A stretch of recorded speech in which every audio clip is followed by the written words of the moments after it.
like hearing the intro.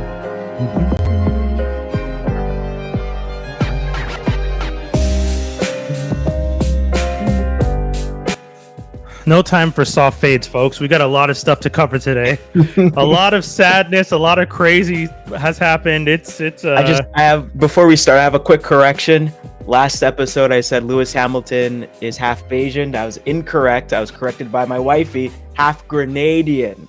Oh, half Grenadian. Okay. Excuse me. That's so funny. You had to put some respect on the Tifosi. That chair's a lot squeakier than you think, buddy. I don't think you even noticed. Gotta make sure. Gotta get it right. Gotta represent. Gotta get it right. I know. No, I hear you. I want to say a shout out to my cousin in the UK. I'm supposed to go see my cousin soon, and I called him, and his daughter takes one look at me and goes, "Brian, what happened to your barber?" And I was just like, "What do you mean?" She's just like, "You're looking a little crusty." And I was like, God damn. Being called crusty with a British accent hurts so much more than I expected. Yeah, exactly. That is effing great. In the proper Queen's English. Oh, ew. We have to say King's English now. Boo. No, we don't. No, we don't. We do not. No, we don't. No. No, I think everyone was like, "Yo, I gotta get knighted before she's out. Gotta get knighted before she's out. Don't wanna get knighted by the king now." Seriously. Oh my gosh. But you don't know what he'll be poking you with there. No, that's his brother. That's his brother Andrew. They're all pigs. Anyway. Yeah. Anyways, on to more. Yeah, we're not gonna waste our time talking about them. Sorry. We have so much stuff to cover today. So this might be a newscast, ladies. Yeah, this might be heavy on the news. So, Dave and I are going to try our best to maybe talk about Spider-Man a little bit, because this is a geek podcast and that ended last week. And as much as I've seen the internet celebrating the show, I feel like you and I didn't love it as much as most people did. I mean, like, look, I will say it this way. Like, it had ups and downs. I won't lie. I've always said I really like the beat of the song. Yeah, you did say like that. I didn't like the time paradox at the end of the last episode. And that's only because, like, when you have time travel and stuff, there's ways to do it right and ways not to do it right. The concept that you're the spider, your blood gives the spider the power so that it bites you.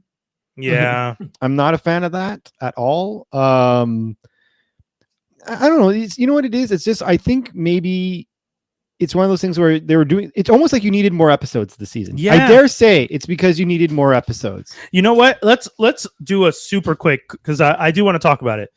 I think that one of the mistakes they made with this series was if they ended up changing it, because originally the series was supposed to be a prequel to the MCU Spider-Man, which is, as we know, technically still a part of Sony. Yeah. Mm-hmm. When it comes to live action stuff, Sony owns the right to the movie franchise of Spider-Man.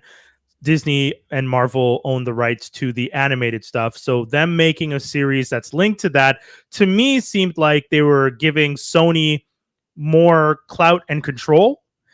And I understand why the decision was made to focus purely on something in an alternate reality, in an animated universe that they fully control. It has nothing to do with Sony. Sony doesn't get their hands on this at all, other than the fact that, Sony could reference to it as if they wanted to, but they don't own it. They can't control it. They don't get to write it. Mm-hmm. I think knowing that Disney has played dirty business in the past, Fantastic Four is the primary example. When they don't want something to shine, they will cut it and kill it. Bury it. Yeah, as much as possible. So my worry is that they are trying to figure out their way to bring Spider-Man completely back into their fold. And in doing so, they're going to change things up and try and not alienate, but kind of distance the Sony, because even the next movie is most likely not going to be as connected to the MCU, right? Maybe not. I mean, the thing is that it depends on where they go with it, right? Because I think that also depends on whether or not Marvel's long-term plan is to have Spider-Man into the Avengers. Because if Spider-Man is in the Avengers, then they have to be nice, right? I think so, but I don't know if they want Spider-Man in the Brave New World Avengers. That's one of the things. I'm wondering if they're trying to figure out a way to cut ties a little bit and try and build, because if they are really going to do it, they're going to start taking all those young Avengers that they have and make that a team. And that's the team Spider-Man should technically be a part of. He should technically lead. He should technically. And even lead. Tom Holland mentioned that he wants to be the mentor to the new people coming in. Yeah. Into the MCU kind of thing. So just like how Robert Downey Jr. was to him, right? Like he wants to kind of pay it forward kind of thing, and guide. He's got some class, that kid. Gotta say yes. Yeah, man. Yeah, but I don't. Even a kid. He just looks like a kid. Yeah, that's the other thing I was gonna say. That's true. The other thing is the other major aspect of this is he's getting older. Yeah, and not that he can't play the role. He looks the role. But he's made comments, and I would too if I had Zendaya on my arm that. Once we start having babies, I'm out. Like they've made that comment. Oh, he said that? He's made the comment, yes. That once him and Zendaya start having kids, he's done. Like he's gone. Mm-hmm. Yeah, but is he gone from acting or is he gone from MCU? It sounds like he's retiring from acting. Which honestly, why? Like why not? One thing I will say this. Yeah. I mean, look at Eva Mendes. Like she was actually a good actress, and she was like, "Oh, I have kids now." Yeah, but she always had Ryan Gosling as like that's our backup stash. If we're gonna be like that, if we're gonna like, but they both made a lot. Zendaya and Tom have made a butt ton of money. Yeah, I could still say butt, right? Yeah. I would. They've made quite a bit. I would just like to see her in The Nice Guy. Was it The Nice Guy? The other guys too? The other guys was the other. Yeah, the other guys too. Oh, is she supposed to be that? No, I would like to see her in the other guys too, because she's the wife, right? So Will Gator's wife. So honestly, if I was talking about another show that another movie I watch, I'd do comparisons, but I'm gonna have comparisons of that for another movie later on. I'll go back to it real quick. One of the reasons that I don't know if Spider-Man is going to be connected to the MCU, Vincent D'Onofrio recently in an interview, him and Charlie Cox both explained that they will not be appearing in Spider-Man 4 as far as they know. No one has approached them. No one has talked to them about it. Will there be random cameos? Potentially. But if this is the same New York that's in the MCU where the Kingpin is mayor and Spider-Man is there and that's not an element. That has to be an element. I mean, you can't have it. You can't have in the last Spider-Man movie, like you saw Daredevil was representing him, so so there should be in the same universe, and again, guys, I'm with you, I'm on the same page. I'm just saying, if I'm Disney, Marvel, and I'm introducing your friendly neighborhood Spider-Man alternate reality, I get Charlie Cox to come back and do a voice in that show. I'm introducing young characters like Finesse and all these other characters, Amadeus Cho and stuff, and I'm trying to figure out how to do my own young MCU team that I'm introducing, I'm backdooring through this show because Spider-Man makes these characters popular because everyone wants to watch Spider-Man. I introduce you to these names, and then I bring these names up in the MCU over here, and I go, look, we have them over here now, and I don't have to work with Spider-Man as much, and I have my new young generation. I have a Wakandan teen. I have a French kid that works with Daredevil. I have Amadeus Cho. I got them. They're over here, live action. You don't have to watch them in the cartoon that we have, and you're not going to see them over there in that Spider-Man movie from Sony. Yeah, but honestly, like, it's not. I wouldn't say Sony should sell the Spider-Man rights, but no, they're never going to let them go. I do think that if I was Sony, especially with how things have fallen so far, especially if you think of all the Sony Spider-Man projects that didn't have Spider-Man that they've put in. I would be at the point, I would kind of be like, you know what? I'm not good at certain things, but I'm good at one thing, which is owning this property.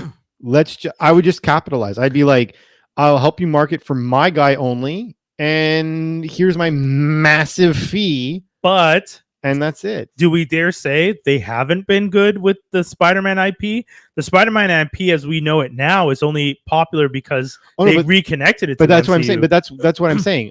The thing I'm good at is owning, not making content. I'm good at owning it.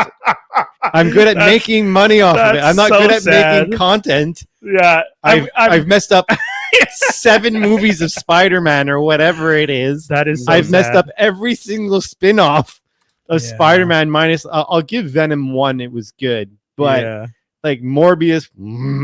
I don't even want to watch Madam Web. The second you guys told me about dancing on tables, I'm like, nope. Yeah. Coyote Ugly in my Madam Web.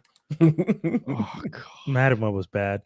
But yeah, so that those are some of our thoughts on Spider-Man and your friendly neighborhood Spider-Man. It's definitely worth a watch, but it's not as rewatchable as X-Men 97, which I actually rewatched recently just because it is that good. Agreed. And I'm enjoying Invincible more than I'm enjoying Spider-Man. I'm only 2 episodes in. I'm going to try and watch that for next week for we can talk about it. I know a lot of people have been saying they haven't loved the Invincible stuff, which I'm finding very interesting because I'm like, it's very good. It continues to be a solid show, so I don't know why. It plays more off of everything you know about comics and then does a little twist on it, Yeah, I mean, it started off as a parody. When he started writing it, it was supposed to be a joke. Mm-hmm. Mark Grayson's name is a joke on Grayson, Dick Grayson. Yeah. So, anyways. Needs more Spider-Man crossover, like the comic. Yeah, the one Spider-Man crossover, yeah. The comic they do that, right? To kind of replace him with another character. Yeah, in the comic book, they do a full-on Spider-Man crossover, and then in the show, they had to replace it with a Spider-Man copycat character. Yeah. It was still very well done, though. But hey, they're only maybe 30 pages into the second compendium. There's still a lot more story to be told. How many compendiums is that? There's 3 compendiums, and there's the Invincible Universe compendium. So I don't know how far they're going to go, how much they want to expand on the stories and stuff. But when it comes to the compendiums, they still have, I would say, easily, there's 60 issues. They have like another 60 from that one and maybe 50. There's like 100 issues still to go through. And they're on season 3 only. And Mark does have his brother in these things, right? Like that's a real thing. Mark Oliver existed. He's a brother and he does grow super fast. That wasn't something they did for the TV show to speed it up. In the comic book, because Oliver comes from a race of essentially cockroach people. Well, I shouldn't say cockroach. I should say insect people, and like humans, it's like normal insects, they grow at a much faster rate. So the combination of Omni-Man's genes with the insect genes caused him to age relatively faster than humans, but slower than the insect people. Okay. And then it tapers off because I think once he gets like right now in the and spoiler, I guess, slight spoiler, but he's about to like max out on his age a bit in the next little bit. Okay. Yeah, he ends up being a teen for most of it. Okay. But great show, and I at least for me. Speaking of teens, I feel like I can jump into this one off of that. Avatar sequel series 7 Havens ordered at Nickelodeon, set after The Legend of Korra. Down. So okay. Everything about that show, I'm down. Almost nothing from Avatar has been bad. I am down. I will mention this. It is a slight concern regarding this new 7 Haven series. Supposedly, the story for the series is that there's a cataclysm that is caused by the last Avatar. The last Avatar is Korra. Right. The new show starts where people don't trust the Avatar. And the Avatar is an earthbender who's being hunted by humans and spirits. Holy cow. And I'm wondering, and I'm a little concerned because I know some people, neckbeards, who don't like Korra because they think she's a she. She's a she and she's queer because they end the series with her falling in love and going into the spirit. I mean, I agree. She's fluid, I would say, because that's queer. That's the term. Yeah. Well, she's queer. I know some friends were saying they felt it came out of nowhere, but I think not true. If you're not paying attention, yeah, exactly. Yeah. They were flirting since season 1. Aren't really critically looking at stuff, and they're just like, Yeah. "Oh, that came out of nowhere." And it's like, well, if you go back and rewatch it, you know like, what?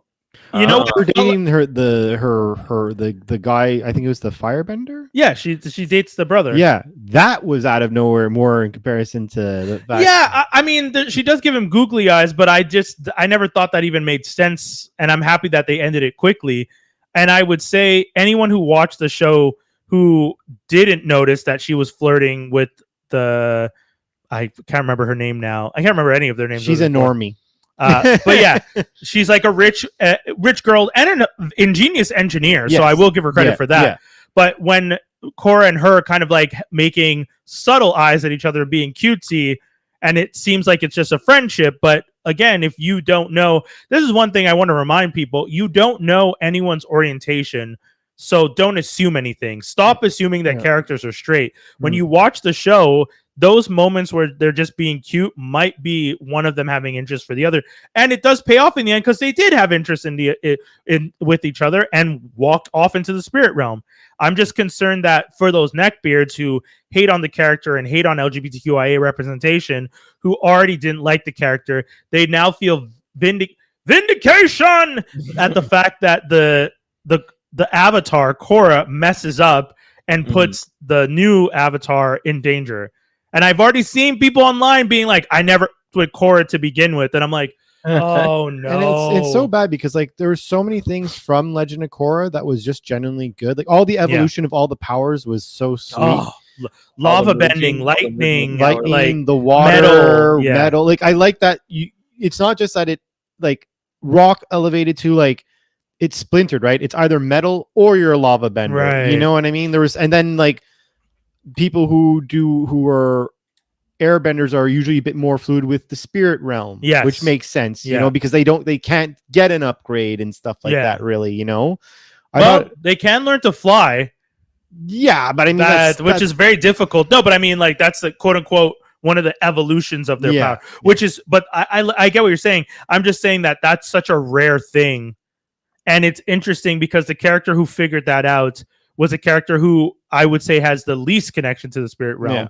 But then now I want to rewatch the show. But then I know I like that's Legend of Korra is great, and the fact that Seven Havens is going to be a new series that we've all been waiting for, we're really excited about it. Yeah. So if you're a fan of it, I mean, keep your ear to the ground because this is going to be super interesting. Yeah. Another piece of news. Oh, sorry, you wanted to say something, Jaws? No, I said okay. Yeah, it's. I mean, I feel like nowadays, back in the day, if you got a new series of the thing that you liked. Oh my God, it's amazing, and you're just hoping that it's good. But now it's like we're getting everything, and we hate everything. Everything is not as good as it was when we were kids, when it was the first time we ever saw anything. And now that we have, experience and this, that, and the other, we're kind of just like everything sucks, and it's like. Agreed. Yeah, that's the energy, and it's really sad. I mean, you could have everything. We could be in an overabundance, and maybe you don't like something as much, and this, that, and the other, or you don't get anything. Yeah. That's it. I know a lot of people thought like type of Ninja Turtles. Well, I mean, we could have gotten none. Yeah, a lot of people. I still remember the time that I did the review of Titans, and I would complain about just the physics of the universe not making sense, and people were just like, "You're nitpicking," and I'm like, "Yeah," because like Jaws is saying, when we do finally get the thing, I just want it to be good, and Titans was relatively good. There was some of it that got good until the last season. Yeah, but there's like, if you're gonna build this world, like, don't skimp on the world. Take the opportunity. Like the Titans was a pretty big IP, especially because Teen Titans was such a big IP and it was so popular. And I feel like we should almost go to that now, that piece of news, that there's going to be a bunch of new DC stuff. Speaking of animated series, there's going to be 3 animated series, I think, that we're going to have. So one is just called Starfire. Right. Which I'm guessing is about Starfire. In general, I hope so. Imagine if it wasn't, because they haven't given a lot of details, right? They're not giving you any synopsis, really. There's also be my adventures with Green Lantern, which the only thing we know is that it will be in the same universe as My Adventures with Superman, right? And then what was the last one? Super something? I'm trying to look them up because I do have my notes here. Okay, so James Gunn, 2023-24. It's not about Starfire, it's about Blackfire, her sister. Haha, switched it on you. Oh my God, that would be so upsetting if That'd they be did so that. Funny. We have Peacemaker season 2, the Batman, Lanterns, Supergirl, production on Clayface, the Batman gets a. Oh, where's the animated stuff? I had the list here. Okay, well. Hold on, I'll go back to it after. I named 2 very easily. I don't. The other one's super something. I don't know. Well, let's talk a little bit about the Green Lantern show for a second, and then I'll go back and find the rest of the information on the Starfire stuff. The Green Lantern series you were telling me is going to be set in what? It's supposed to be set in the My Adventures with Superman universe. Okay. So that's the only thing that they insinuated, that they're going to be part of the same universe, which actually makes sense considering they're basically the same title, just different changing the name of the characters. Which, if you're gonna make an Elseworlds, it's not. If they had an Elseworlds that's called My Adventures, That's not bad. That's actually a pretty smart long-term plan, especially if you're going to try and differentiate your animated stuff from your movie stuff, especially since you also have, like, example, they're going to be making on HBO, they're going to have Green Lantern, right? So it's a very good way to not let people get confused with that, like with that bridge, right? So we'd be dumb. We'd be dumb. We'd be dumb. We just be well, dumb. yeah, I know, but I mean, not us, people. Because it's this and this. Yeah, have this. They start the same. That's why. That's over here. But no, I think for the I'm happy they've announced all these animated stuff. I think it's going to be good. I found the name, by the way, of the other one. What is it? DC Superpowers, Starfire, and Green Lantern. My Adventures with Green Lantern. Yeah. So I don't know what Superpowers was about. That was the one thing I couldn't find any scoops on. Okay. So to speak. But I wonder if that's supposed to be kind of like a play on, like, you know, the toy line / like Super Friends and all that kind of stuff, like that whole kind of universe. Possibly. DC Superpowers takes place at the Alliance School for Heroes and focuses on new students Lightning, Flash, Plastic Man, Aquagirl, Green Lantern, and Terra. These characters level up their powers under the supervision of Principal Martian Manhunter in the hopes of one day graduating and become the next generation of Earth's defenders. Matt Bean is the executive producer, and Michael Chang is a supervised producer. It's true, because that is actually one thing they said. They did say that these three series are more aimed at the younger audience. It's not going to be like X-Men 97 type stuff. You gotta re-up on your fandom, you know. Basically, that's essentially what it is. Old fandom is there and good for a while, but if you don't bring in new people, new kids to enjoy this stuff, then you know you're going to be stagnant, and then you're not going to make money. I mean, it's a business, but still, you need to make the next generation care about it. I'm just happy that one of the things they used to have to do, which was focus on the toys before the series, has been disproven. Like, yes, the toys are still important, but Black Panther wasn't necessarily about the toys. Like the fact that Ike Perlmutter didn't want to make Black Panther or any characters, like female characters, as the leads because he didn't think they'd sell toys, it's not founded anymore, because whether or not the toys sold as much, the IP still made a lot of money and launched the interest in Afrofuturism, and also continued with the growth in female representation in these places. So, like him but I mean, if you have everyone on social media doing this, I mean, what if they were wearing masks and claws? But they are wearing masks. Profited off of that, you know. I mean, they still did buy the mask, and the year that Black Panther came out. But the year that Black Panther came out, it was the most sold Halloween costume for kids. Yeah, for sure. So, like, that stuff, you know, like, it doesn't even make sense. My nephew said but it also proved them wrong. It's like you left money on the table. Yeah. He was an idiot. Yeah, no, but that guy was. Let's just be honest. That guy was being a bigot. So let's put it that way. He's a bigot and he's an idiot. And let's just be honest. Like anything, I'll put it this way: you have someone who's in a suit that looks like Superman. Like Spider-Man, who has claws and stuff like Wolverine. It's gonna sell. Yeah. Like you're wrong. Like you're freaking wrong. Oh, and kind of looks like Batman. You're wrong. Yeah. Like. Real quick, I found the notes on My Adventures of Green Lantern. We'll follow a high school student, Jessica Cruz, whose life is upended when a Green Lantern power rings falls from the sky and chooses her to be the champion. Things get even worse when more debris from the Lantern's ancient space war arrives, along with alien foes. Jack Wyatt is the executive producer, and Stephanie Gonzaga is the co-executive producer. I don't like that they're taking away Cruz's origin story. What is Cruz's origin story? I actually don't know. Cruz's origin story. So technically, her and Simon Baz got elected at the same time, right? But you end up finding out that Cruz's ring is actually the ring from there's the Elseworlds where it's like it's Owlman and all that stuff. Oh, okay. Alan Scott. Yeah, so like in that world, Green Lantern's a coward.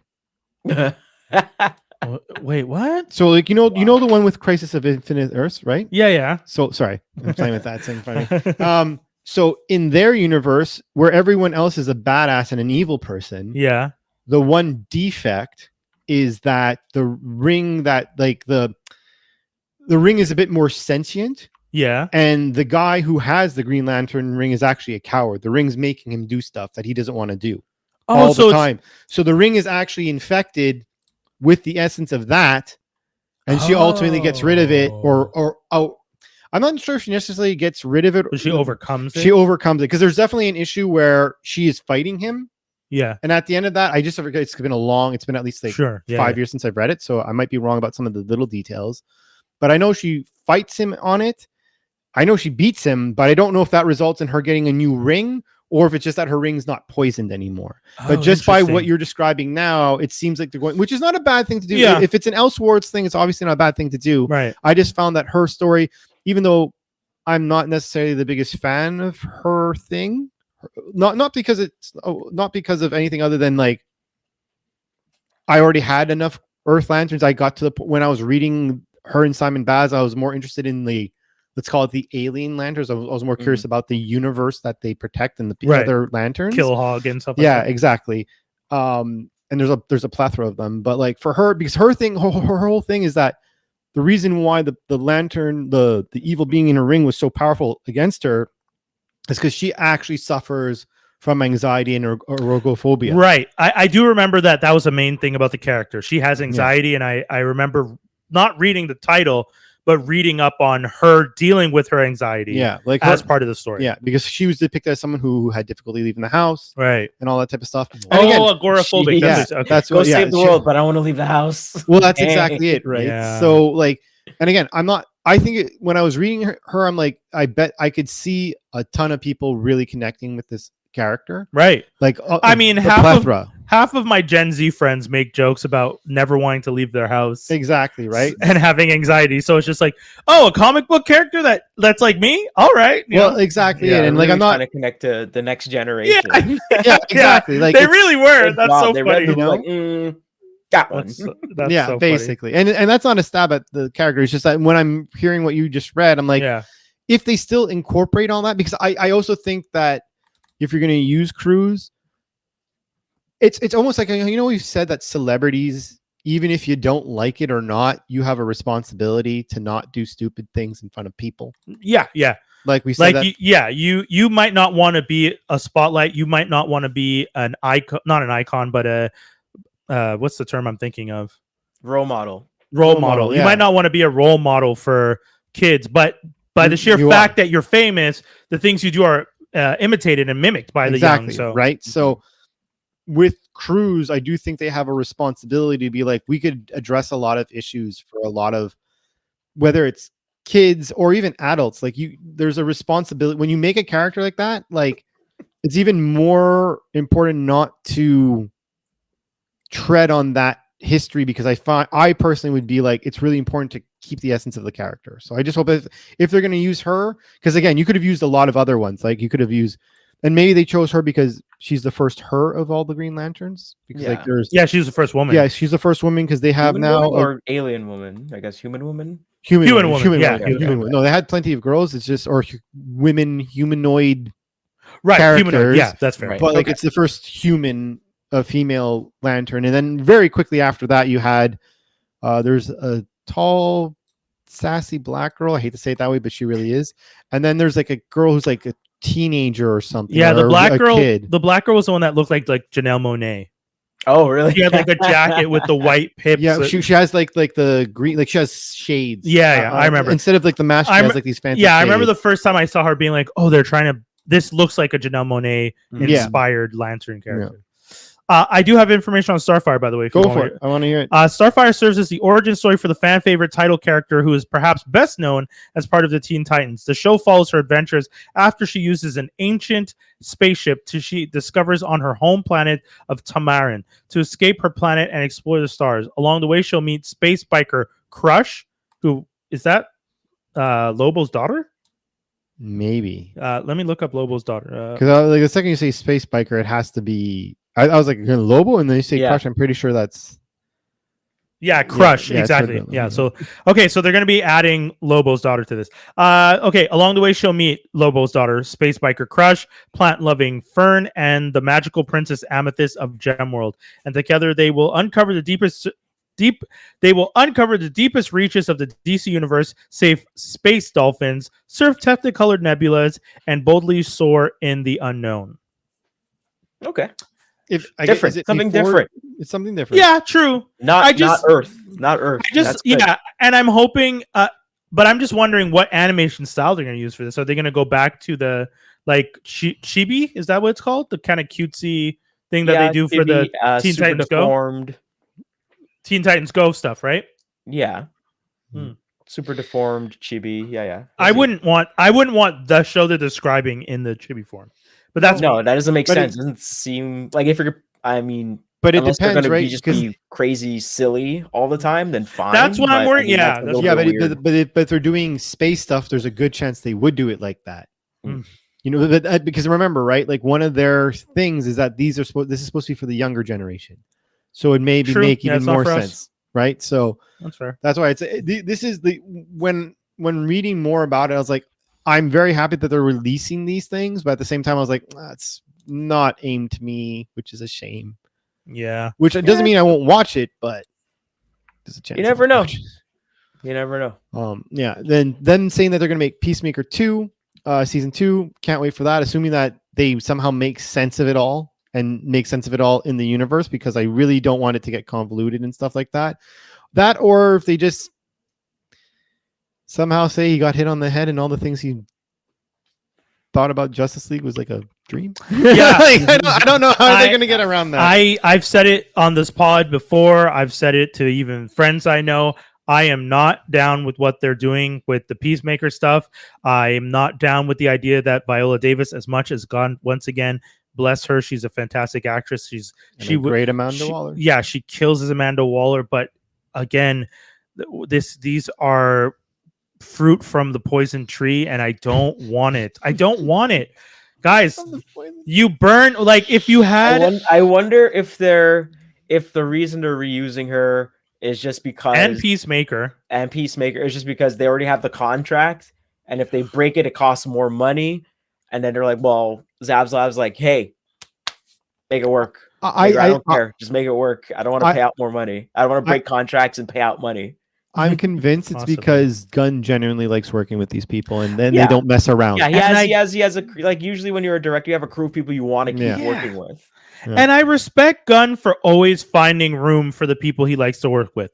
He's like Gunn, Nolan, Wes Anderson, Spike Lee. There's a bunch of these directors. Actually, Tarantino. I feel like all these directors have their key people that they're like, I have a role. Those crews. Say what? Sorry. Sam Jackson's in 2 of those circles. Yeah, he's in all the circles. He's Uncle Sam. He's all over. That's all. I don't doubt for a second we will see Sam Jackson in a Nolan film at some point, and we might see him in an Anderson film. If not, if he hasn't already done a cameo in one of those. But all this to say, when you have those people that you like to work with, and I know recently there was like a whole thing about how. Oh, it was Pratt. Chris Pratt and Nolan are both people who've openly said, if you're going to have people on a set, just make sure there's no assholes. And so I get it. Like, I get that these directors like working with the people that they don't consider assholes. I like that.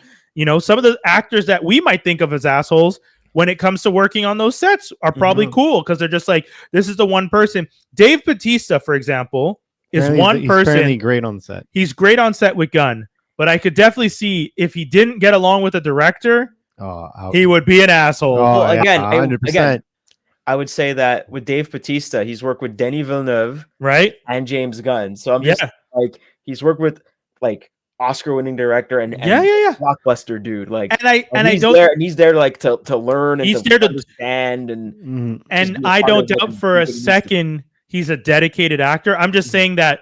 All those directors he's worked with, he has good relationship. If ever he was in a situation where he's with a director he doesn't get along with, he's the type of person that I could see being like, because we've seen him off of set where he like talks about how, like, for example, the situation with Disney with James Gunn, where he really immediately was like, I'm out if he's out. He ran his mouth really hard, and it's just like, you don't care about the relationships that you might be burning in this moment. And that's interesting to me. And that's the type of energy I feel he would have if he doesn't get along with the director. But he's also had not to say that's a bad thing. He's also had a unique life, right? Like before wrestling, he was essentially broken poor. Then shortly after wrestling, he was broken poor because of a few bad decisions. Mhm. And then he said, I don't want to hurt my body anymore. I want to do something fun. And then, Right. James, Yeah. don't know. I do think we've said it before. I do give him kudos. He's clearly a student. Whichever game he joins, he's clearly a student of it. And I give mad props to that. Yeah. But yeah, no, I'm like, just to like go back, I'm interested to see what they do with Peacemaker. You got to try and make it good. I'm not sure how Penguin's gonna work because like Penguin 2, like because I haven't finished. I'm 5/8 through Penguin right now. I didn't see the end. Can I say before we get to Penguin? Yeah. Can we talk a quick second about Batman as an IP in general? Well, because I was gonna put that together. Yeah. So you go first. I have concerns that we are not going to get Pattinson's Batman 2. He's already said he wants to do it. Who? Gunn. Okay. Gunn has said he wants to do it. Gunn has openly said that he's contemplated the fact that I don't know what that's supposed to mean, but It's a dead watch. That's what. Yeah, like it's him saying I want something, and he runs the studio, and the script isn't finished. They haven't started filming. What are you talking about? I want this. When You that movie run the come out? studio. Yeah, but I feel The first one Gunn- came out. Let me look. I feel 21? like Gunn is I think so too. quite a while. Play GIF of what's his name, Reggie Fils-Aimé from Nintendo of America doing this, tapping his watch. 2022 Come actually, Skinny. on. Oh wow!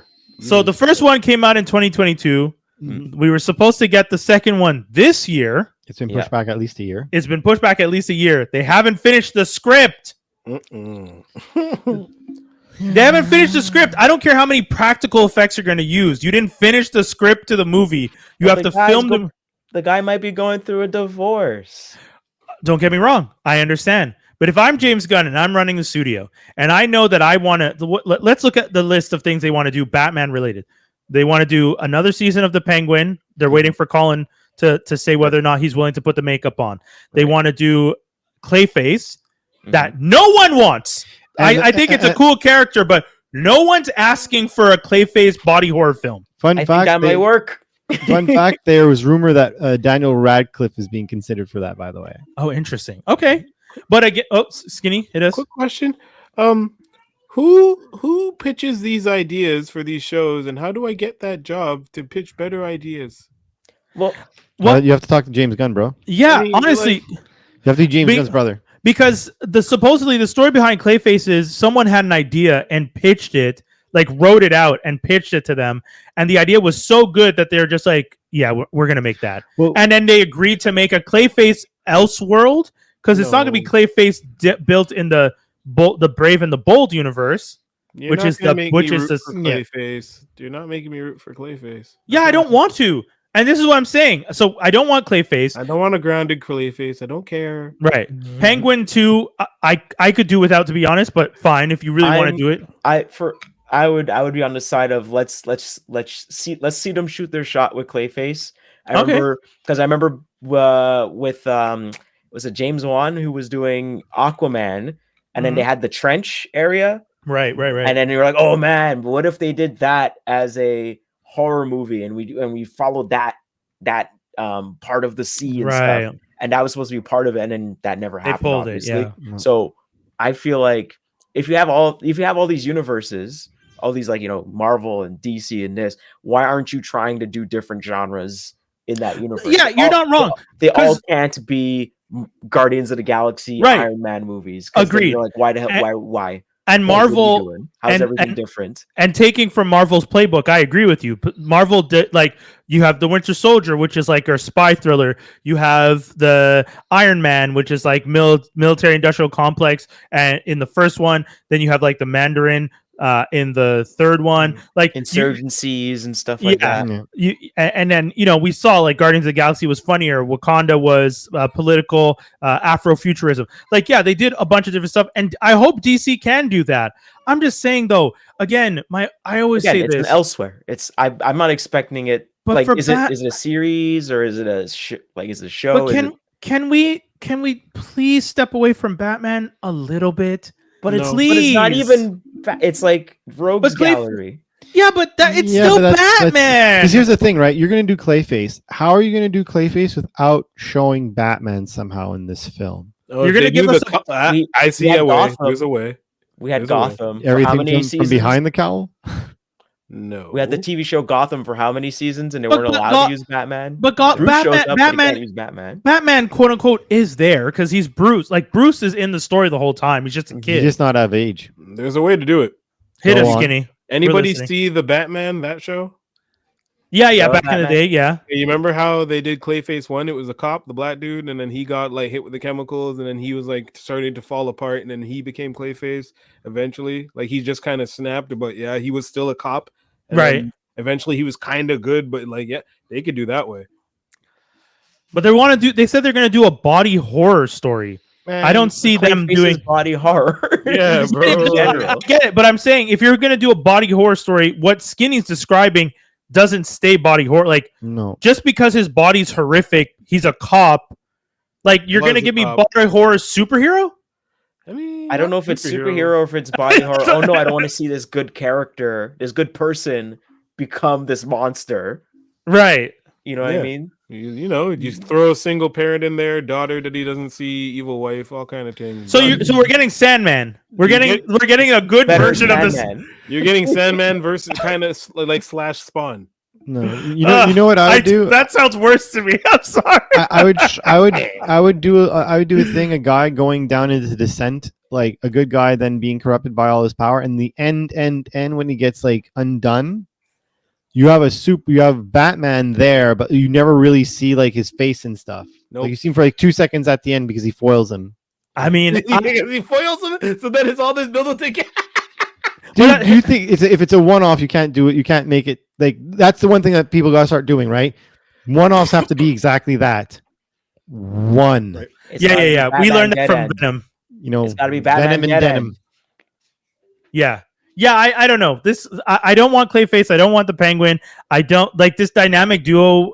Pre-production for the animated feature film dynamic duo about two Robins who fought alongside Batman, Dick Grayson and Jason Todd. What? According to Safran, provides a kind of perfect on-ramp for family audience into the world of Gotham. It sounds like they're trying to find a family-friendly way to introduce people into a crime-ridden city. Well, I find it's With pretty nothing but interesting that they're darkness. finally using Dick Grayson. Before it was like, no, we're not using Dick Grayson. We already True. did that in the 90s. We're not touching him. And then Yeah. finally Titans has Dick Grayson, finally. Yeah. Live action. And now they're like, you know what? Dick Grayson's not a bad character. I was like, he's never been a bad character. What are you doing? Yeah, it's weird that they didn't like to use him before. I don't know. When it comes to Batman, I have concerns because the fact that there are two Batman, there's like a Elseworld Batman battle going on, and we're not getting either Batman right now. And it's gonna be 5 years by the time we get Batman. 4 to 5 years. Well, that's my problem in regards to for Patterson because by the time he's there, he's gonna look like he's older. He's supposed to. That's good. I mean, yeah, but fine. I agree with Skinny. Like, let him be older. I see. What but I'm saying he's gonna be older, No, not but Patterson- older. He's okay. gonna be older. Patterson's not that old. Put it this way. If he was You 20 remember- something, he's now 30 something. He's older. Dave, do you remember Drew McIntyre when he first premiered? When he first came? Yeah, and he Now, don't look you like see- him anymore. you see You Drew can't have McIntyre- you can't have that. You can't have that in the first movie and then current Drew McIntyre in the next movie. You can't. Why not? It's too much of a freaking gap. That's Unless the you- point. Year No, one, year because- four. What? Unless they're doing a time jump, they can't do that. And they were gotta. suggesting they weren't going to do a time jump So he's gonna. Well, I mean, because What they can't. if- what They if- have to do a jump. Solution. What if they do a time jump and they do it like Once Upon a Time in Mexico, Desperado 2, where they do like a little mini movie in between and they show, oh, there's all this stuff that happened. Oh no, he lost this girl and da da da da da da. And okay, now you're Sure. up to date and this is why he looks old. Sure. All right, let's move Oh my along. god! Wait, you want to do a mini movie in between the I'm just Batman saying, and the what Batman if? 2? What It's like if? there's an like their intro scene is a mini movie in itself to tell Like you where what you are if today. like Patterson's age like is visible on his face and Oh my is like you can't really reconcile that. I mean, so Patterson You is know? So Patterson is- you do the time jump, but then you just do a mini movie and you're doing like a lot of quick cuts and 34. stuff. he was He 34. was 34, so now he's older. He was 34. He's 30. 8 now. Wait, hold on. Wait. Y'all are forgetting how white people age. That That's what I'm saying. No, I know how white people age. I think That's he's my scared. face. Yeah, is the reason why. I know. Yeah, I think Dave's Black's the concerned. one that He don't was crack, trying to tell motherfucker. you. Like you guys be living it. What are you No, talking you just about? answered What I'm his saying question. is You for just agree with Batman. them. What I'm saying is for Batman, it would make sense for him to be not Haggard? cracked and super haggard because you've been living in a flood for how many years? And Batman is gonna look worse. Batman is gonna look worse than like a French Canadian smoker. exactly. That's I what's saw. gonna I happen. That's remember not- someone you're posted an saying- image online where it's like, how would the world know that Bruce Wayne is Batman? And literally, like Bruce Wayne shows back up, and his like left arm is missing, and he's Right. pain. And then it shows Batman, and his left arm is missing, and he's got a bunch of needles in it because he's straight up taking Bane, like venom, and it's just like he's just messed, like hardcore. And everyone's like, "Oh, it's Batman. This is clearly Batman." I'm not liking how much time has passed. My thing is not whether or not he's going to have aged. I genuinely don't like the fact that there's going to be 2 competing Batman IPs at the same time. They need to introduce Batman into the universe they're building, and they're going to have the Batman that Matt Reeves is continuing, which was an offshoot from the idea of Affleck doing a movie that didn't end up working. So already, if it was up to me, I'll say this. I'll ask you guys this question. We can all answer. If you had to choose between one of them, getting the Batman 2, Matt Reeves's Robert Pattinson film, or introducing Batman, the Brave and the Bold Batman, into Safran and Gunn's universe to eventually get the Justice League, which would you choose? I'm saying I would choose the Brave and the Bold. Dave? I'm choosing option 3, which is No option 3. You go straight to the Justice League. Everyone's there. Screw anyone's origin story except for the people who are important. Okay, I'm so tired of this. He's saying 2, so you're still introducing it through. You're still getting Batman through. I will say this out loud, and I love Batman. I don't want another Batman movie until you set up the rest. Yeah, that's fair. Do him last. Skinny, what are you thinking? Option 2, because the only team movie that should be coming out, and this is also to the A Squad, is a squad that goes with this. That's the only team movie anybody cares about before superhero fatigue actually makes sense. You got to tell people, for the listeners that can't see you. Sorry, X-Men. X-Men. That's the only group team that anybody cares about. We can wait on Justice League for another. I don't want to go. Let Jaws go. Jaws, hit us with yours. I would say number 1 because Jeffrey Wright. Yeah. Commissioner Gordon. Well, he's not even Commissioner Gordon yet. Yeah, like, he's black. He has an age, and he's just putting on makeup to look old. So I mean, he's fine. Yeah, in that case, it's catching up to his real age. Exactly, we good. We fine. By the time they get to the sequel, he'll actually look like the Commissioner Gordon. He could put a line in there. It's like, man, you look rough. So funny. Even through that mask, you look really rough, man. You okay?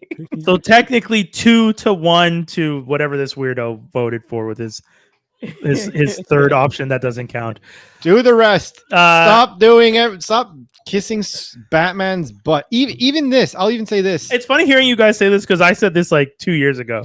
Yeah, but that's because 2 years ago it wasn't necessarily as bad as it is now. It is super bad now. It's gone super batty. Was it years ago we were expecting Ben Affleck Batman? Like solo movie, and that did not happen. That was a mistake. The only good thing that would have come out of that is that you would have finally had a Deathstroke movie. Oh yeah. That was the thing that Deathstroke. Yeah. What's his name? What's his name would have been a great Joe Magli, the guy whose name we always forget, Maglione. Yeah. I don't even say it. Fellow nerd, fellow wrestling nerd, fellow comic book nerd, fellow D&D. Yeah. You know what he is? Macho man. He does a really good Macho Man. He's the bad guy version of Henry Cavill. That's literally what it is. That's a good movie to watch. I would watch the fuck out of Henry Cavill and Joe. I would watch that. But you're saying what? Henry Cavill is Batman? Henry Cavill is Superman versus Deathstroke. Deathstroke they were in the same universe. It was all there. Yeah. I would watch that. And Deathstroke would definitely figure out a way how to take him down. Yeah, Deathstroke trying to take down Superman would have been a movie I would have fucking loved. That would have been fantastic. Batman showing how that would be done. and then Deathstroke would probably take it up to 11. Yeah. Deathstroke would be cool. Deathstroke finds Batman's plans on how to take down the Justice League and focuses on Batman. Yeah. What? Hire me. Like what? How hard is this? I would this love is to not watch hard. I would love to. Funny, Deathstroke gets to the Batman envelope and he opens it up and is like, "Get Superman." Asshole. Speaking of bad decisions at Warner Brothers cancels Wonder Woman game and shuts down Shadow of Mordor studio. Guys, Monolith was the people making that game, but from what I've heard from reports, they didn't really had a game. They had more of a trailer to say like, "Hey, come and work on our game," and they had sort of a prototype. Yeah. But it really that's the Wonder Woman thing, you mean? Yeah, That's the Wonder Woman thing. How long have they had that? Like idea? How long have they had the IP? A while. I think that was announced at a Game Awards a few years ago. Nigga, and that's all you got is a trail. If you don't, all right. But it's unfortunate though, because the industry is facing a lot of a lot of jobs. I know that some people see this as an opportunity for new growth in these industries. I just don't know if that is going to be as easy as people think. AI.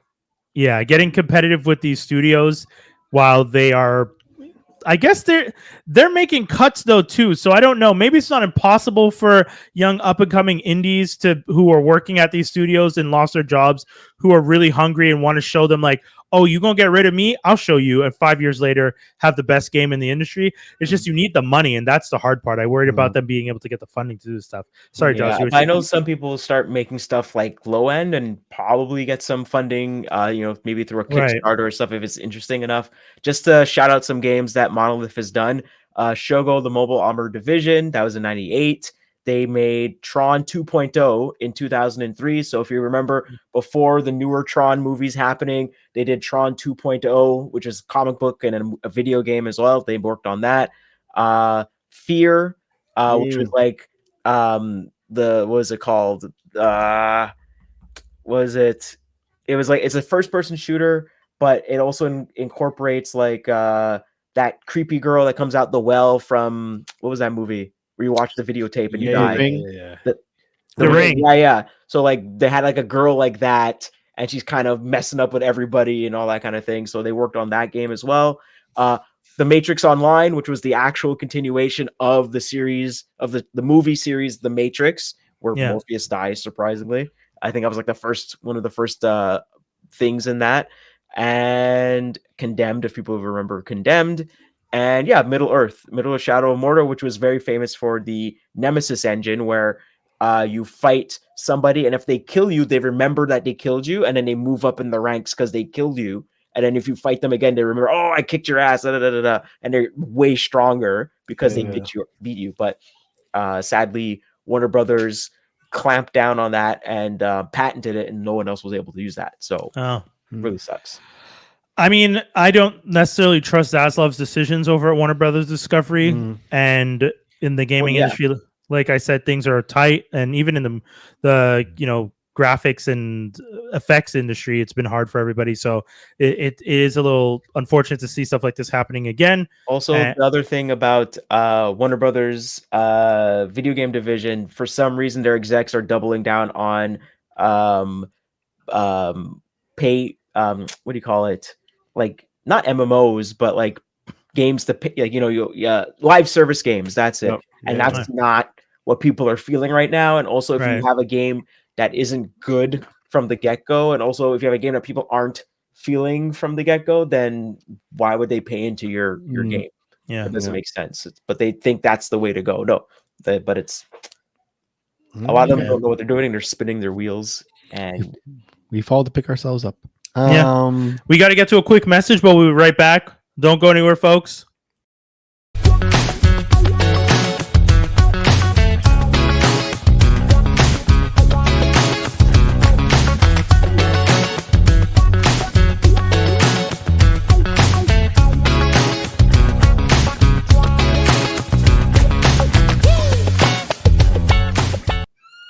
I mean, so once again, just a reminder to folks that this is happening this weekend at Colors.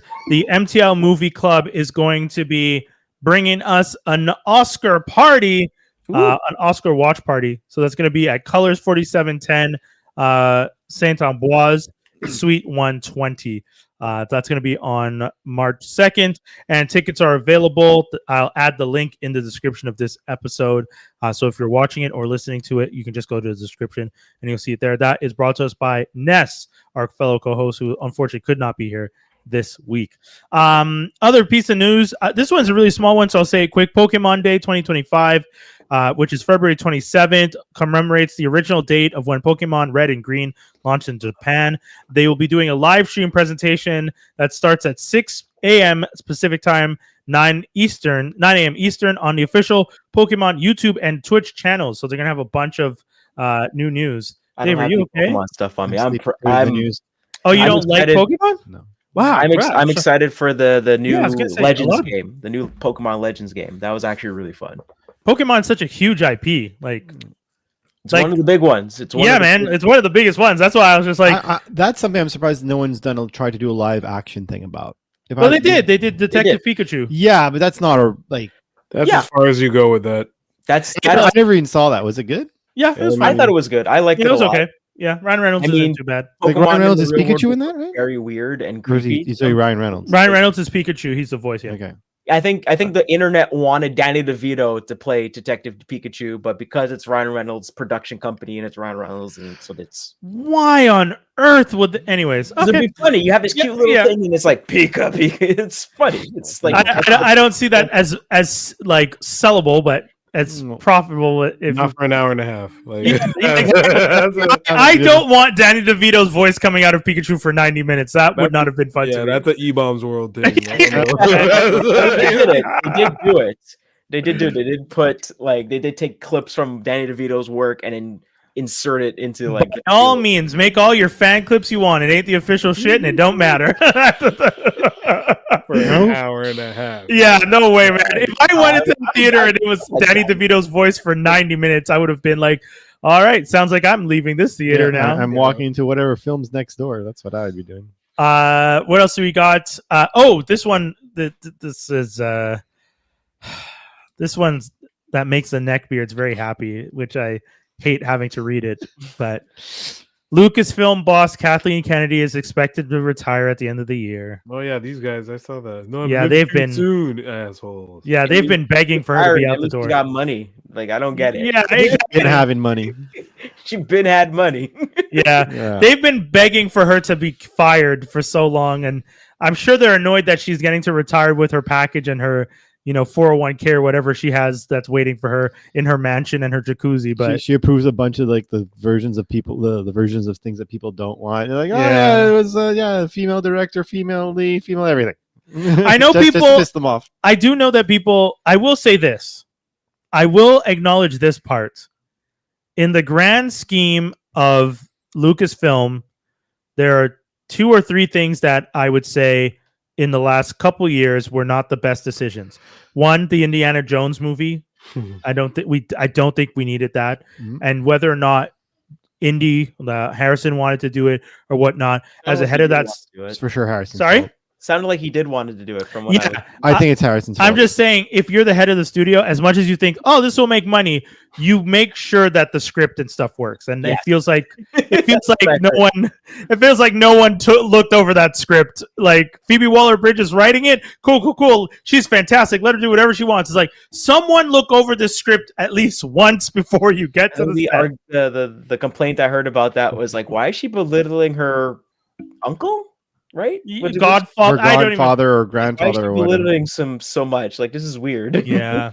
Because there's no love. It's because she's a thief. The other thing that she did that I kind of get people being upset about, and this is one that I was upset about, the Children of Blood and Bone, the Tomi Adeyemi book that I mentioned here a couple weeks ago that is now at Universal. Lucasfilm 100% dropped the ball on it. Disney got the rights. They were going to make the film. It was announced a couple years ago that they were making the film. It was going to be the first Lucasfilm that wasn't indie or Star Wars. It was supposed to be a big thing. It was going to be a new IP for Disney, and they let that fall. And they didn't move forward with it, and now it's at Universal. I think that was a huge mistake, because if you look at the funny about that, who wouldn't have let the ball drop on that? Who? Lucas. Yeah, Lucas I'm being serious. I'm being serious. I'm being dead serious. No, yeah, world building and stuff was his thing, and he liked that stuff. So he would have put them. And he liked like giving like these other people like come in, try doing something. Go ahead, like look at stuff he's done. No, I get and I agree, and it's very unfortunate to see what could have been with the huge machine behind it would have been a cool project. I'm now seeing the cast as it is over at Universal. I'm like, this cast is fantastic. Like every major black actor, British or American, that has been in any film you've seen recently, they're all in this movie at the same time. Idris Elba and Damson Idris. Both of the Idrises are in this. When you got both Idrises, you're doing something, you know? So you're cooking, that's for sure. Is Sam Jackson in there? Probably. He'll have a cameo if he doesn't, but I know he was complaining about like, oh man, there's too much rapping actors. And it's like, but you acted with all the rapping actors. What are you talking? But that's the thing. So, seeing that fall to the wayside. And then the last thing is, and I will say, Lucasfilm and Star Wars being turned into more of a TV property than a film property is a little disappointing. It's a little annoying. The Mandalorian and the Ahsoka and the animated series have all taken over as the primary focus. And I do miss the times where Lucasfilm was putting out Star Wars movies. Don't get me wrong, you don't have to do one every year or every 2 years, but the fact that we haven't had one in a couple years, but we keep getting shows. But I think that's an outcome the last of one sucked. Yeah, the last trilogy wasn't good. Like the problem with that is that, and I respect the fact that George Lucas let go of the reins because he basically said, kid or movie. And he knew he was getting a kid. He knew that if he had dedicated himself to those movies, it would have been the next 10 years, and he didn't want to be away from the next 10 years of his kid because he obviously would be a lot older. Who knows how much time he'd have left with his kid? Sure. But it's one of those things that it's like, I wish they would have done a thing where it's like, we're going to keep you on as a proofreader or something. You could have just be like, this is wrong. This is wrong. I think Jaws was going to say what I was going to say. They did. That was part of his clause, and he gave them an outline of this is where I want the story to go. And they looked at the outline and they're like, okay, and they put it aside and they just did their own thing. So they took aspects of what he wanted them to do, and he was very upset that they went a different way. And he was like, you know what? You do what you want. You play with my toys how you want to play with them. I don't care anymore. Yeah, like I agree. Like if you give the toys away, you can't necessarily tell them you're only allowed to use the toys this way.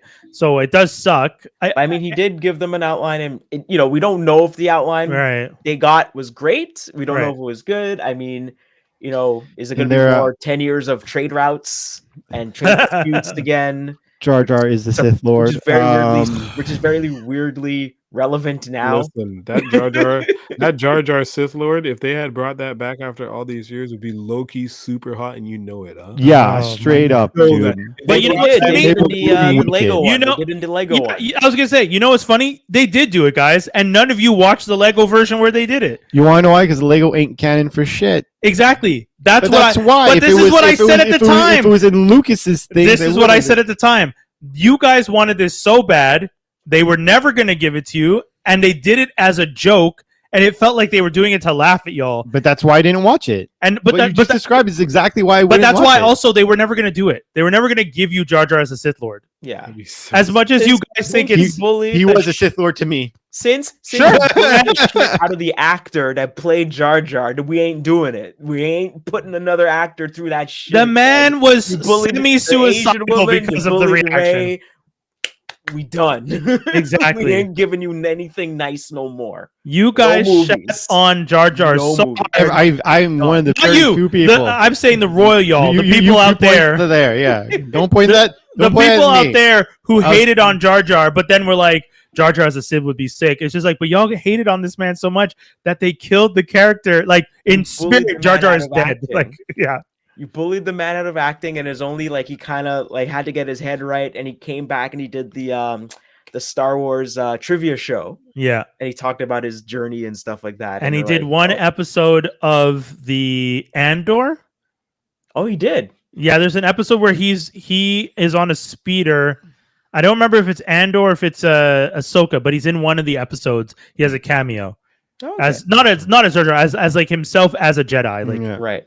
The other one Black thing I Jedi, will other than give- Mace Windu. something I will give to like the whole thing as a whole, as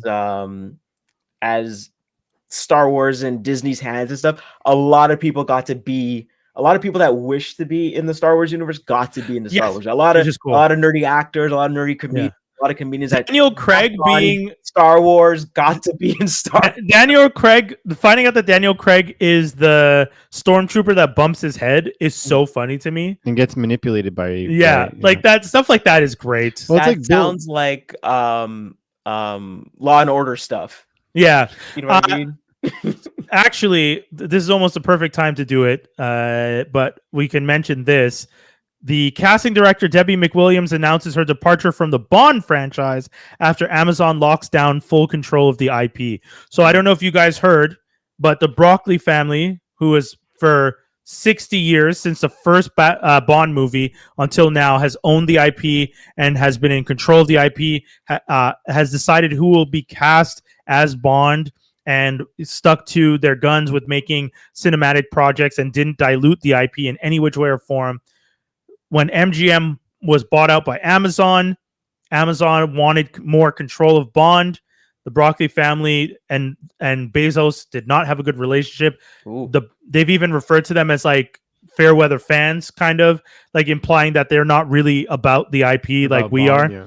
And ultimately, though, you find out that one of the siblings is looking to get out of the business, and Barbara, who I think was like the main one, her and the brother decided to give up their control. So they got a pretty paycheck for sure. I don't know, but a chunk of change, a big chunk of change. Their kids and their kids' ain't working. Like generational wealth type stuff. Yeah. Yo, who was it? Their grandfather or their dad?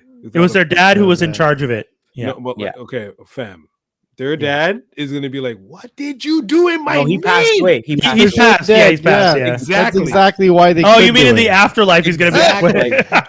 They showed he slaps them immediate. How dare you? I had to eat shit from the creator of James Bond. Yeah, and now you let that go. Yeah. For what? Yeah, so they got a pretty check, but Debbie McWilliams, who has picked every Bond since 1981, so Dalton, Pierce, and Daniel Craig, she left, and from one of the reasons she left is because she pretty much said Amazon ain't about that game. Like they're not about that life. They're gonna dilute it, and it's not gonna be the same.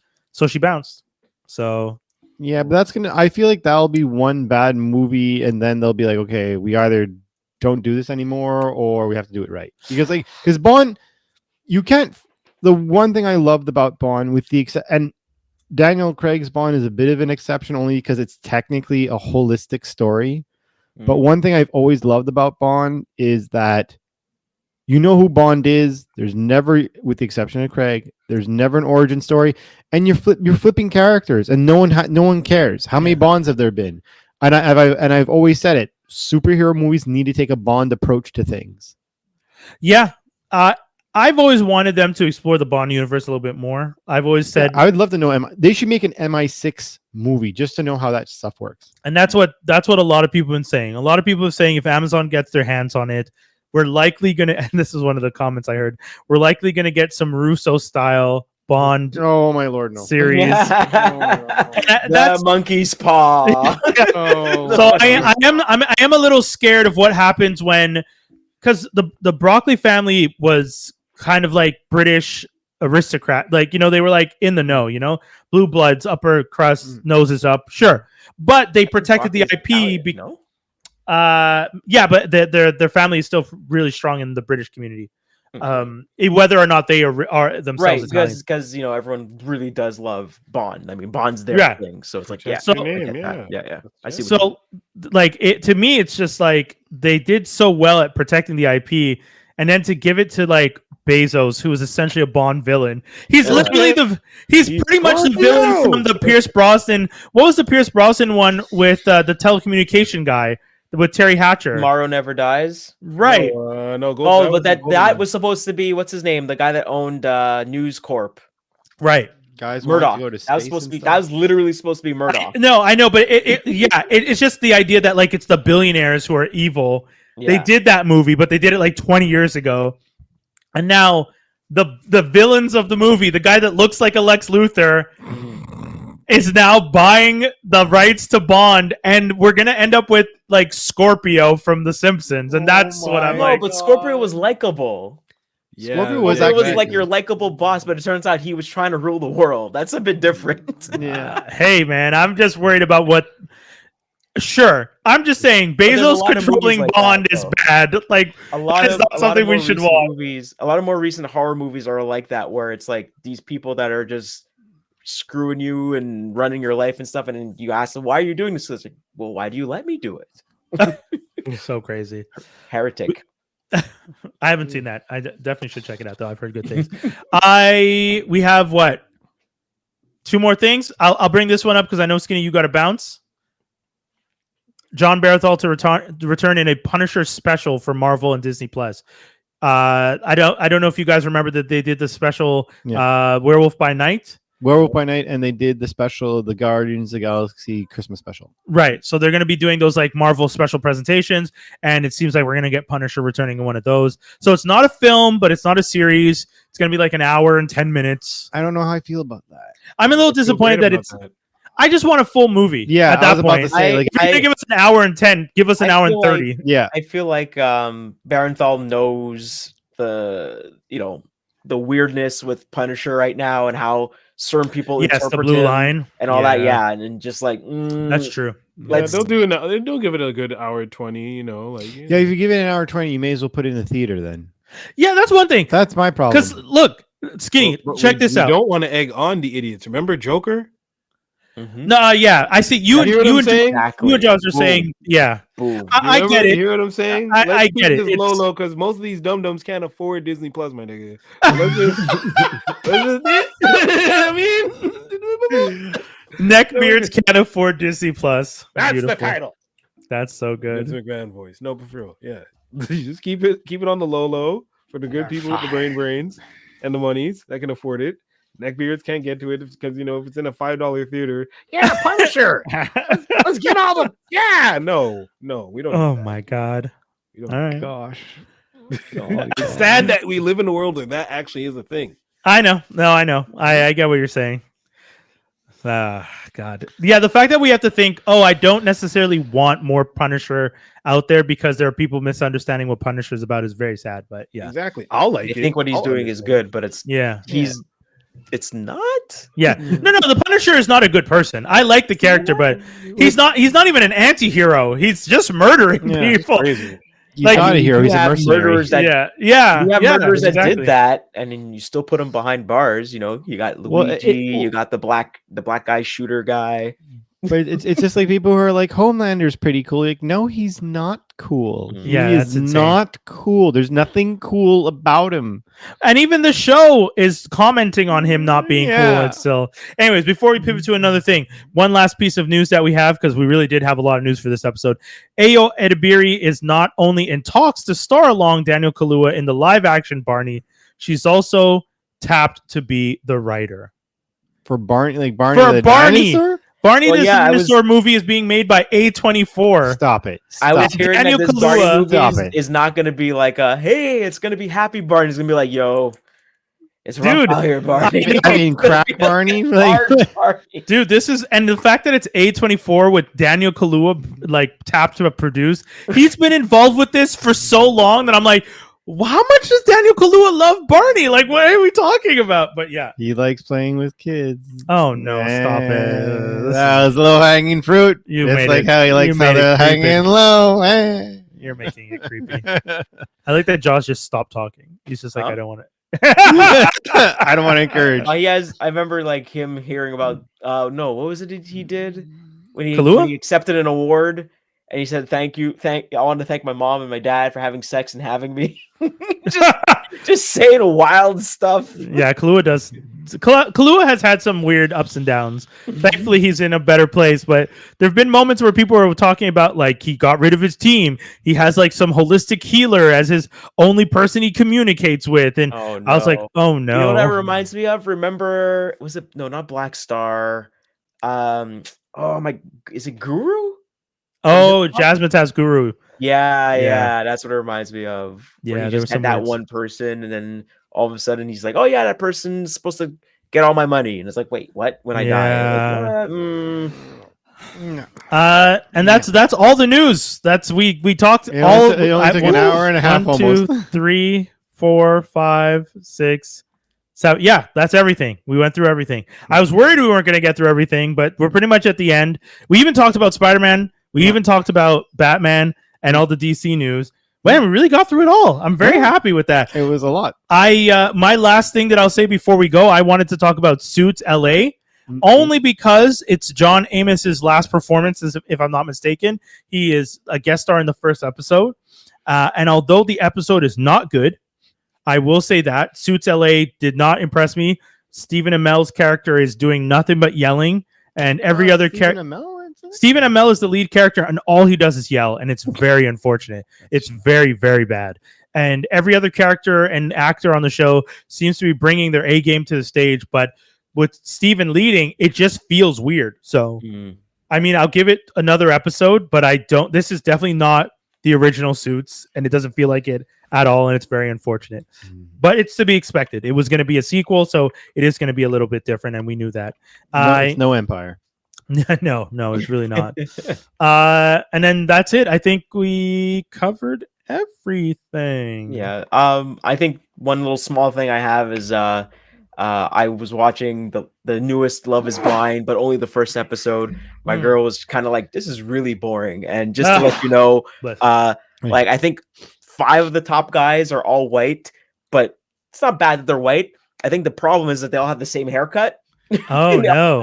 The same. So they look a lot. So they're cookie cutter? They look very cookie cutter. They all sound the same. And I think it's because this season they're in the Midwest, so they're in like the Wisconsin, Minnesota, Iowa, Illinois area. Like there's like the overlapping of Wisconsin and Minnesota, because some people are from where's Prince from again? Minnesota. Yeah. Minnesota, but like what's the area that he's from in Minnesota?